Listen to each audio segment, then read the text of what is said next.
नवरात्र का पहला दिन है। मुख्यमंत्री योगी आदित्यनाथ ने प्रण भी लिया है कि बेटियों की सुरक्षा करेंगे, लेकिन इसे सियासी चश्मे से देखा जा रहा है। और समाजवादी पार्टी के नेता एसटी हसन तक तो ये कह रहे हैं कि अब पहला जैसा माहौल नहीं रहा है, ना पहली जैसी बात रही है। आखिरकार उनकी तरफ से ये टिप्पणी क्यों की गई, क्या हुआ इस पर बवाल, इस रिपोर्ट में समझिए।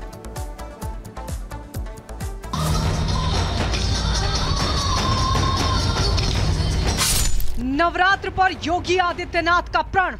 रात चलती हुई किसी बेटी के साथ अगर किसी ने छेड़छाड़ करके उसकी सुरक्षा में सेंध लगाने का कार्य करे क्या, तो अगले चौराहे पर उस ओहदे का इंतजार यमराज कर रहा होगा।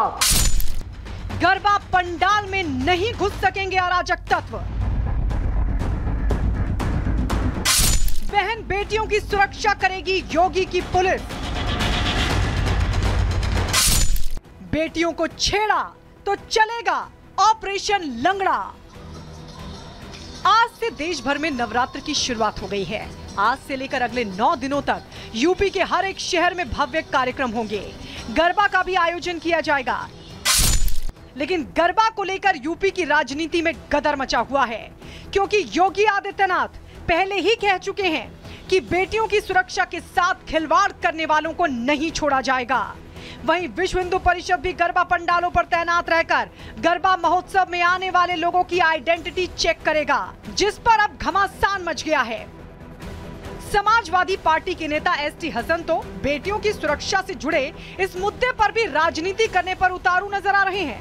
एसटी हसन समुदाय विशेष के लोगों से अपील कर रहे हैं कि गरबा पंडाल में ना जाएं, क्योंकि अब 2 समुदायों के बीच फासले बढ़ गए हैं। मेरी तो मुस्लिम बच्चों से पहले भी इस बात की सलाह थी कि उनको इस आयोजन में नहीं जाना चाहिए, क्योंकि ये एक धार्मिक आयोजन है, एक तरह की पूजा होती है इसके अंदर। उन्हें हरगिज़ इसमें शामिल नहीं होना चाहिए, क्योंकि अब वो वक्त नहीं रहा, अब वो हालात नहीं रहे। अब 2 कम्युनिटीज के बीच में सियासत ने फासले पैदा कर दिए हैं। सीएम योगी आदित्यनाथ कोई फैसला लें और उस पर राजनीति ना हो, ये तो संभव ही नहीं है। सीएम योगी आदित्यनाथ का एक और आदेश समाजवादी पार्टी को खटक रहा है। ये आदेश है नवरात्र के 9 दिनों तक मीट की दुकानें बंद रखने का। समाजवादी पार्टी के नेता एसटी हसन कह रहे हैं कि ऐसे आदेश इसलिए लाए जा रहे हैं ताकि दूसरे समुदाय के लोगों की रोजी रोटी छीनी जा सके। मीट की दुकानों का जहाँ तक सवाल है कि अगर ये पर्दे के पीछे से बिकने लगे तो इसमें मैं समझता हूँ कोई परेशानी की बात नहीं है। सिर्फ एक कम्युनिटी के लिए अगर दूसरे का कारोबार और रोजी रोटी को बंद किया जाए तो ये मुनासिब बात नहीं है। तो मैं नहीं समझता कि यह आदेश जो है वो एक अच्छा आदेश है, बल्कि इससे लोगों को तकलीफ होगी। समाजवादी पार्टी के नेता एसटी हसन जिस तरह का बयान दे रहे हैं वो वाकई शर्मनाक है, क्योंकि ऐसा नहीं है कि नवरात्र में बेटियों की सुरक्षा को लेकर कोई पहली बार सरकार ऐसा आदेश लेकर आई हो। पिछली सरकारों में भी सुरक्षा को लेकर ऐसे आदेश जारी किए जाते रहे हैं, लेकिन समाजवादी पार्टी के नेता जिस तरह से इस मुद्दे को सियासी रंग देने में जुटे हैं, उसे कतई जायज नहीं ठहराया जा सकता। Bureau report, Republic Bharat.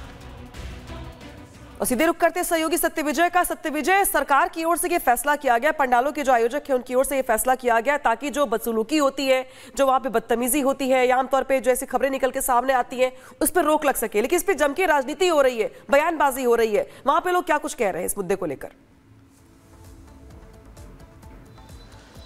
जी बिल्कुल, देखिए मध्य प्रदेश के साथ साथ देश भर में गरबा पंडाल को लेकर, गरबा आयोजन जो होते हैं उसको लेकर पॉलिटिक्स हो रही है। मध्य प्रदेश में तमाम जो नेता हैं, बीजेपी के ही नेता, इंदौर की बात करें तो इंदौर से सबसे पहले एक जो नेता है उन्होंने स्टेटमेंट दिया कि गौमूत्र पिलाकर ही गरबे में एंट्री हो। दूसरी अगर राजधानी भोपाल की बात की है तो भोपाल में जो गरबा स्थल है उनके बाहर अनिवार्यता कर दी है आधार कार्ड की। हालांकि सरकार की तरफ से कोई यहाँ पर ऐसा फैसला नहीं लिया कि गरबा पंडाल में एंट्री के लिए आधार कार्ड या पहचान पत्र अनिवार्य होगा, लेकिन जो आयोजक है वो खुद अपनी तरफ से ये इनिशिएट कर रहे हैं। इनिशिएट करके वो गरबा पंडाल पर बड़े बैनर भी लगा रहे हैं जिसमें साफ तौर पर लिखा है कि ये सनातनियों का पर्व है और यहाँ पर बिना आधार कार्ड के एंट्री नहीं होगी।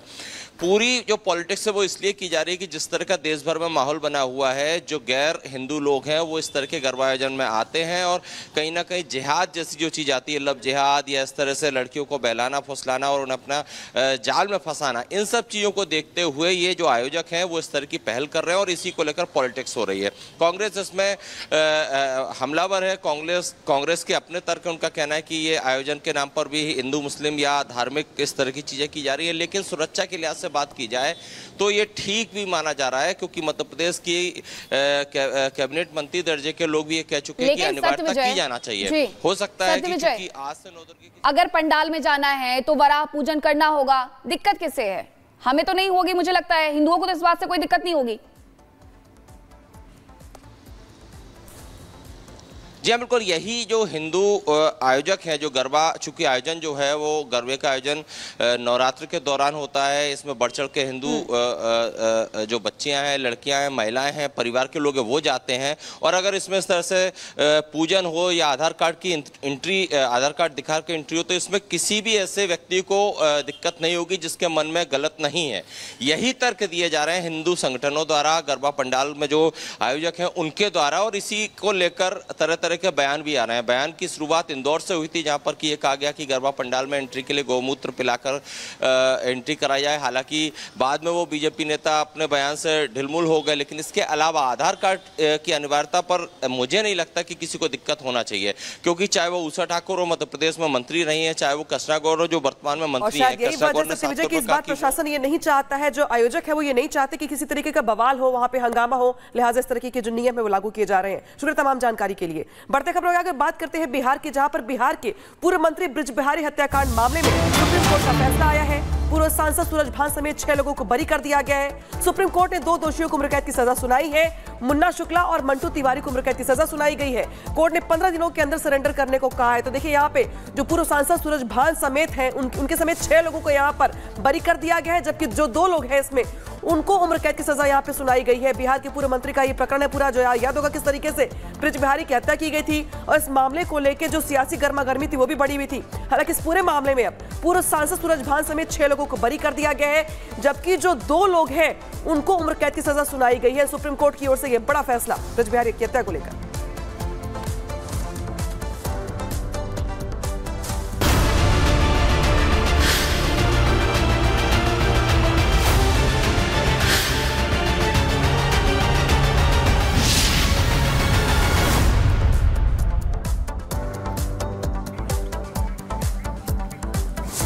और देश की रानी को लेकर के क्यों आखिरकार तनातनी है, इसके बारे में भी बात कर लेते हैं। जहां ईदगाह में अब रानी लक्ष्मीबाई की प्रतिमा लगाने का काम तेजी के साथ किया जा रहा है, सुरक्षा व्यवस्था के साथ किया जा रहा है। आखिरकार इस पूरी बात को लेकर के बवाल क्यों बरपा और किस तरीके से अब रानी लक्ष्मीबाई की प्रतिमा को लगाया जा रहा है, इस रिपोर्ट में समझिए।